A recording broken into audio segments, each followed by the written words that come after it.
Dans le Bas-Rhin, l'angoisse est toujours présente pour la famille de la jeune Lina. À 15 ans, l'adolescente n'est pas réapparue depuis sa disparition mystérieuse le 28 septembre dernier. Si la police n'a pas encore trouvé de pistes sérieuses, celle d'un professeur de musique avait interrogé l'opinion. Pourquoi cet homme avait-il été particulièrement ciblé? Élément de réponse.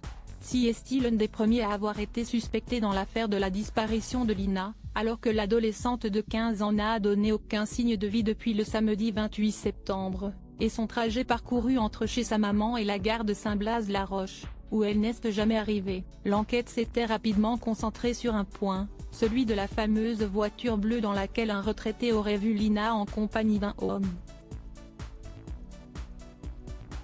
Et parmi les propriétaires de voitures bleues dans le même genre que celle décrite par le témoin, un professeur de musique de la région. Il avait particulièrement interpellé les policiers. Pour preuve, il a même vu sa maison être fouillée de fond en comble par la police lors d'une perquisition le 30 septembre. Examinée dans les moindres détails, la demeure avait également été passée au luminol et au Blue Star, deux produits qui révèlent les traces de sang, même nettoyés avec précision. Aucun résultat concret n'est ressorti. D'ailleurs, sa voiture n'avait finalement pas bougé de devant chez lui, un élément qu'il avait finalement écarté de la liste des suspects. Mais certains observateurs de l'enquête n'avaient pu s'empêcher de se demander pourquoi lui, parmi les autres propriétaires de voitures semblables, avait été plus surveillé que les autres.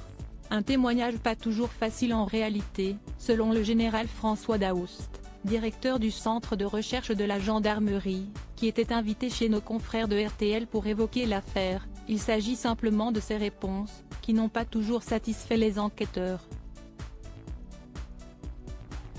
Ce professeur de musique n'a peut-être pas forcément répondu de manière aisée ou autre, chose pas toujours facile, a-t-il expliqué. Avant de préciser sa pensée, selon lui, la poursuite des investigations découle en effet du témoignage, des déclarations de l'intéressé et des vérifications faites sur place, si la personne a un alibi, si ce dernier est vérifié et surtout où le véhicule se trouvait. Et de conclure, les gendarmes ont fait le travail qu'ils devaient faire, en passant le véhicule au peigne fin, car il ne faut rien négliger. L'homme n'aurait donc finalement pas bougé, contrairement aux autres propriétaires interrogés qui avaient tous un solide alibi, déplacement, etc. Depuis, l'enquête n'a pas beaucoup avancé. Si les policiers sont toujours en pleine recherche, aucune annonce ou perquisition n'a été menée.